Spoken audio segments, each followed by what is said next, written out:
sunlight and shadow. On amendments to the RTI Act, government must roll back amendments that weaken the RTI Act as a law that empowers the citizen. The Right to Information Act, 2005 quickly struck root in a country saddled with a colonial legacy of secretive government.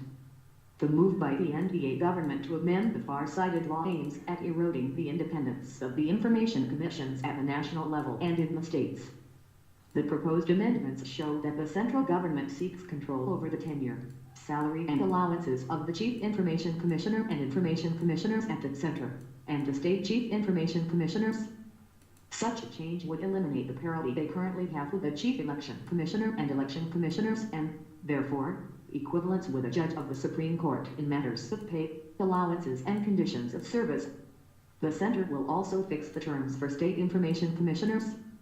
This is an ill-advised move and should be jumped without standing on prestige.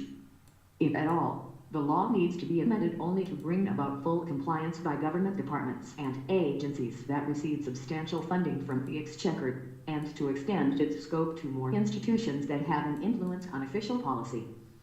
The Supreme Court has held the right to information as being integral to the right to free expression under Article 19(1)(a). Weakening the transparency law would negate the guarantee.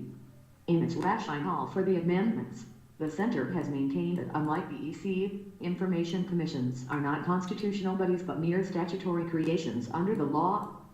This is a narrow view, betraying an anxiety to tighten the hold of the administration on the commissions, which even now get little official support to fill vacancies and improve efficiency. The recent public interest petition filed in the Supreme Court by the National Campaign for People's Right to Information pointed out that the Central Information Commission has over 23,500 pending appeals and complaints, and sought a filling up of vacancies in the body. In many states, the commissions are either moribund or working at low capacity owing to vacancies, resulting in a pile-up of appeals. The challenges to the working of the law are also increasing, with many state departments ignoring the requirement under Section 4 of the Act to publish information as to Homo 2. The law envisaged that voluntary disclosure would reduce the need to file an application. Since fines are rarely imposed, officers give incomplete, vague or unconnected information to applicants with impunity. Proposals to make it easier to pay the application fee and develop a reliable online system to apply for information are missing. These are the serious puny attempts were made by the UPA government also to weaken the law, including to remove political parties from its purview. Any move to enfeeble the RTI Act will deal a blow to transparency,